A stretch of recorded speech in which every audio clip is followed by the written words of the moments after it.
I got a 2010 GLK 350 with 102,000 miles.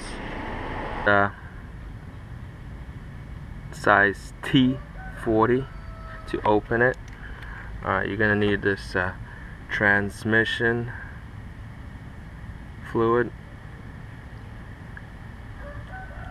Get that at the dealership, and you're gonna need a pump.